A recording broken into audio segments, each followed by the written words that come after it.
Hey everyone, Dr. Mike here, and let's talk about staying healthy after 70. Have you ever felt that staying healthy at this stage in life means pushing yourself harder with intense workouts?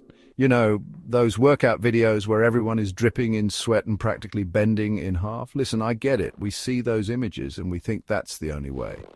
But what if I told you there's a smarter, more enjoyable way?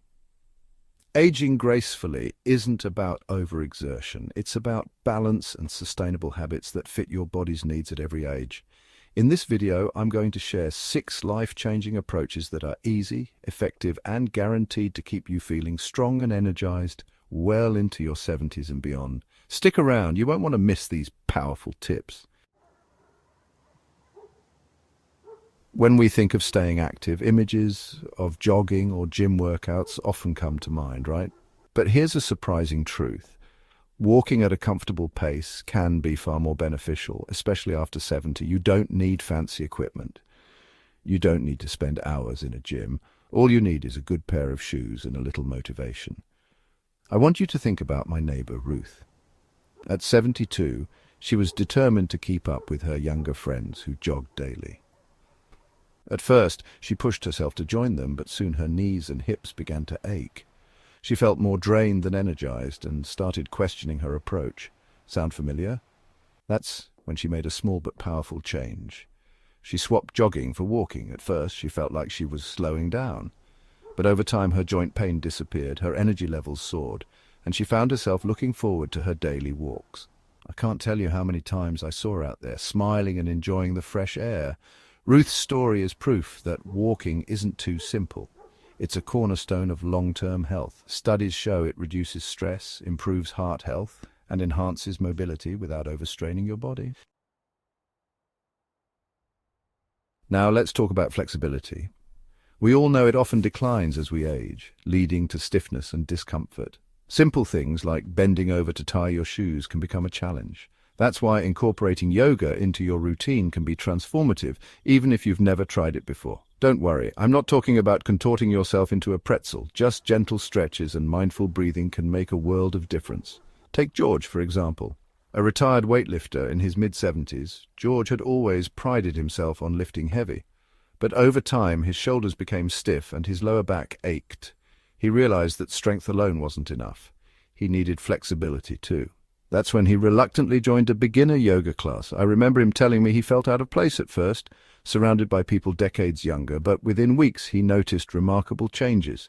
Gentle stretches and mindful breathing improved his range of motion and reduced his back pain. Even better, yoga complemented his strength training, allowing him to lift weights with better posture and less discomfort. The lesson here, yoga isn't just about touching your toes, it's about finding balance and moving freely as you age. Let's be real. After 70, maintaining muscle mass is essential for balance, bone strength, and independence. We lose muscle mass as we age, but we don't have to just accept it. The key is adapting your approach to strength training. And no, this doesn't mean you have to start deadlifting your weight. I want you to meet Eleanor. At 78, she had always been a fan of heavy weights, but as time passed, her body started protesting. She experienced soreness that lasted longer and joint pain that became impossible to ignore. Frustrated but determined, she shifted to lighter resistance bands and bodyweight exercises like squats and wall push-ups. You can do these right at home, no gym membership needed. The results were incredible. Not only did Eleanor maintain her muscle tone, but she also found herself less fatigued and more agile. Her story proves that strength training doesn't have to be about lifting heavier. It's about smarter, safer movements tailored to your body's needs. Chapter 4. Mindful breathing. Recharge without breaking a sweat. Now, this next one might surprise you. Have you ever underestimated the power of your breath? I know it sounds simple, but trust me on this one. Bill, an 80-year-old former marathon runner, certainly did, until he couldn't ignore his body's signals anymore. For years, Bill relied on long-distance running to stay fit. But as he aged, it left him feeling drained rather than invigorated. Seeking a change, he began practicing deep breathing and mindfulness. He'd find a quiet spot, close his eyes, and just focus on his breath.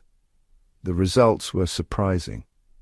Simple breathing exercises gave Bill a sense of calm and clarity, recharging his energy in ways running never could. He discovered that mindful breathing is more than just relaxation. It's a powerful tool for staying focused and resilient no matter your age. And the best part, you can do it anytime, anywhere. Chapter 5.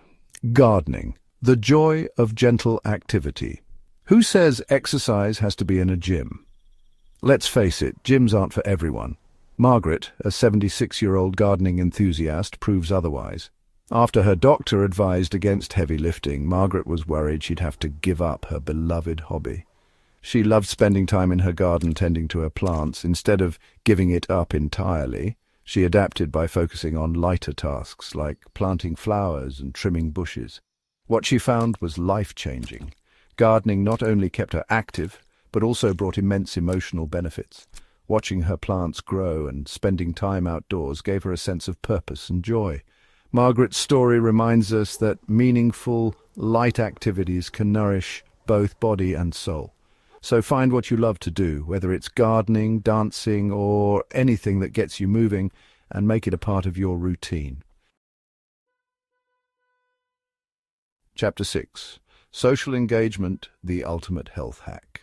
Now, we've talked a lot about physical health, but we can't forget about our mental and emotional well-being, which are just as vital. Arthur 82 exemplifies this beautifully. Rather than focusing solely on physical exercise, Arthur stayed active through social connections. He joined book clubs, volunteered for local causes, and constantly learned new things. He was always surrounded by people and engaged in stimulating conversations. These activities sharpened his mind, lifted his spirits, and gave him a profound sense of purpose. Arthur's story is a powerful reminder. Staying socially and mentally engaged can provide benefits that no workout ever could. It's about connection, curiosity, and community. So pick up a new hobby, join a club, or simply reach out to friends and loved ones. You'll be surprised at how much it can enrich your life. Outro: age with grace and energy. As we've seen through these inspiring stories, staying healthy after 70 doesn't mean pushing yourself to the limit. It's about finding balance, habits that nurture your body, mind, and spirit. Whether it's walking, yoga, mindful breathing, light gardening, or connecting with others, these practices are simple yet profoundly effective. Now, I challenge you, which habit will you try first? Share your thoughts in the comments below, and let's inspire each other to age with health, happiness, and grace. Remember, it's never too late to make a positive change.